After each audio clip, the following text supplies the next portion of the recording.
നമസ്കാരം. കുറച്ച് വർഷം കഴിയുമ്പോൾ ഈ ലോകം എങ്ങനെയിരിക്കും? പറക്കുന്ന കാറുകൾ, കിലോമീറ്ററുകൾ ഉയരമുള്ള കെട്ടിടങ്ങൾ, വിജനമായ രാജ്യങ്ങൾ, സോംബികൾ വാഴുന്ന ലോകം, അന്യഗ്രഹ ജീവികൾ നമ്മളോടൊപ്പം വസിക്കുന്ന സ്ഥലങ്ങൾ, മറ്റു ഗ്രഹങ്ങളിൽ ചെന്ന് താമസമുറപ്പിച്ച മനുഷ്യർ, ഇങ്ങനെ പല സങ്കല്പങ്ങളും പല സിനിമയിലും കാണിച്ചിട്ടുണ്ട്. പലതും അടുത്തെങ്ങും നടക്കാൻ സാധ്യതയില്ലാത്ത കാര്യങ്ങളായിട്ട് തന്നെ തോന്നും. എങ്കിലും ഇമ്മീഡിയറ്റ് ഫ്യൂച്ചറിൽ നമ്മുടെ ലോകം എങ്ങനെയിരിക്കും എന്നതിൻ്റെ ഒരു ഏകദേശ രൂപം അറിയണമെങ്കിൽ ഇന്നത്തെ റെക്കമെൻഡേഷൻ കാണുക. 2018 പുറത്തിറങ്ങിയ അപ്ഗ്രേഡ്. ലീ വെനലാണ് ഇതിൻ്റെ ഡയറക്ടർ. ഒരു സിനിമ ജീനിയസ് എന്ന് നമ്മളറിയുന്ന ജെയിംസ് വാനോടൊപ്പം സോ എന്ന സീരീസ് എഴുതിയ ആളാണ് ലീ വെനൽ.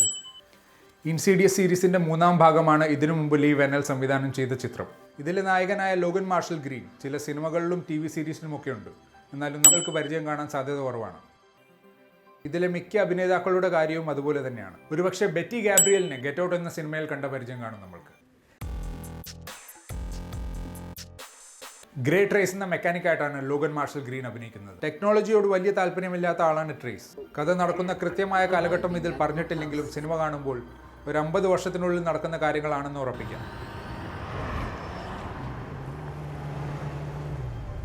ട്രേസും ഭാര്യയും സഞ്ചരിക്കുന്ന സെൽഫ് ഡ്രൈവിംഗ് കാർ നിയന്ത്രണം വിട്ട് ക്രാഷ് ആകും. അപകട സ്ഥലത്ത് വെച്ച് കുറച്ച് ആൾക്കാർ ട്രേസിന്റെ ഭാര്യയെ കൊലപ്പെടുത്തുന്നു. അക്രമത്തിൽ ട്രേസ് രക്ഷപ്പെടുന്നു. എന്നാൽ ട്രേസിന്റെ ചലനശേഷി നഷ്ടപ്പെടുന്നു. ഒരു എക്സ്പെരിമെന്റിന്റെ ഭാഗമായിട്ട് ഒരാൾ സ്റ്റെം എന്നൊരു കമ്പ്യൂട്ടർ ചിപ്പ് ശരീരത്തിൽ ഘടിപ്പിക്കുമ്പോൾ ട്രേസിന് വീണ്ടും ചലിക്കാൻ കഴിയുമെന്ന് മാത്രമല്ല മറ്റു പല കഴിവുകളും കിട്ടും.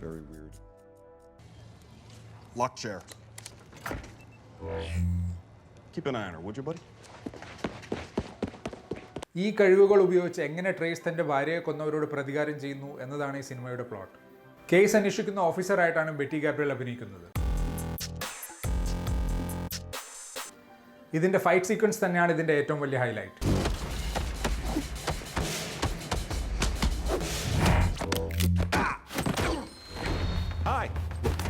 നമ്മുടെ ശരീരം മറ്റൊരാൾ നിയന്ത്രിക്കുന്നു. മനസ്സുകൊണ്ട് ചെയ്യാൻ ആഗ്രഹിക്കാത്ത കാര്യങ്ങൾ ശരീരം ചെയ്യുമ്പോൾ ആ ഭാവങ്ങൾ മുഖത്ത് കൊണ്ടുവരാൻ ഇത്തിരി പാടാണ്. ഇതാ ഇങ്ങനെ.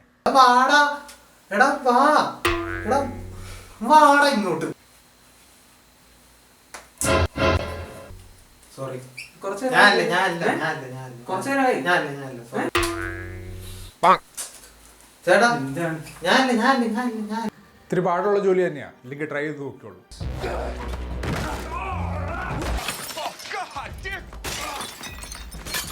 വളരെ കൺവിൻസിംഗ് ആയിട്ട് തന്നെ ലോഗൻ മാർഷൽ ഗ്രീൻ ഇത് സിനിമയിൽ ചെയ്തിട്ടുണ്ട്. ട്രേസും സ്റ്റെം എന്ന കമ്പ്യൂട്ടർ ചിപ്പും തമ്മിലുള്ള സംഭാഷണങ്ങളിൽ ഹ്യൂമർ വളരെ രസകരമായി തന്നെ കൂട്ടിച്ചേർത്തിട്ടുണ്ട്.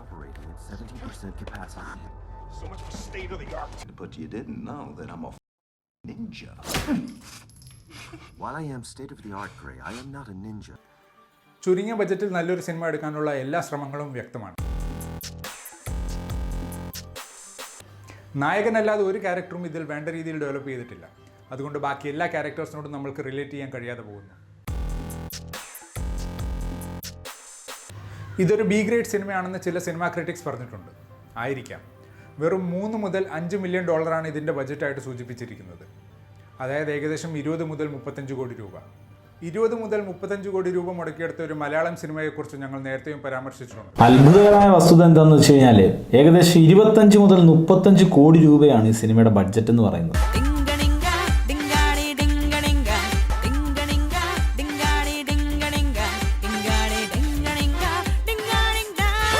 ഇത്രയും ചുരുങ്ങിയ ബജറ്റ്, അധികം പ്രശസ്തരല്ലാത്ത അഭിനേതാക്കൾ, ഒരു കണക്കിന് നോക്കുവാണെങ്കിൽ ഇത് B ഗ്രേഡ് സിനിമ തന്നെയാണ്. എന്നാൽ ചില സീൻസിൽ നല്ല ഹൈ ബജറ്റ് സിനിമയെ പിന്നിലാക്കുന്ന ലെവലിലേക്ക് ഈ സിനിമ എത്തുന്നു.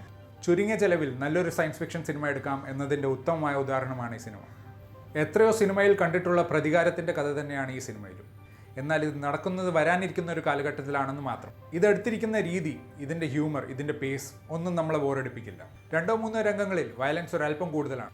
ആക്ഷൻ, സയൻസ് ഫിക്ഷൻ എന്നീ വിഭാഗത്തിൽപ്പെട്ട സിനിമ നിങ്ങൾക്ക് ഇഷ്ടമാണെങ്കിൽ ഈ സിനിമ തീർച്ചയായിട്ടും നിങ്ങൾക്ക് ഇഷ്ടപ്പെടും. ഈ സിനിമയുടെ ബജറ്റ് വെച്ച് നോക്കുകയാണെങ്കിൽ ഇതൊരു കമേഴ്ഷ്യൽ സക്സസ് തന്നെയായിരുന്നു. എന്നാലും അർഹിച്ച വിജയം ഈ സിനിമയ്ക്ക് ബോക്സ് ഓഫീസിൽ ലഭിച്ചിട്ടില്ല. വരും വർഷങ്ങളിൽ ഈ സിനിമ ഒരു കൾട്ട് തന്നെയായി മാറും എന്ന് വിശ്വസിക്കാം. കണ്ടിട്ടില്ലെങ്കിൽ കണ്ടോളൂ.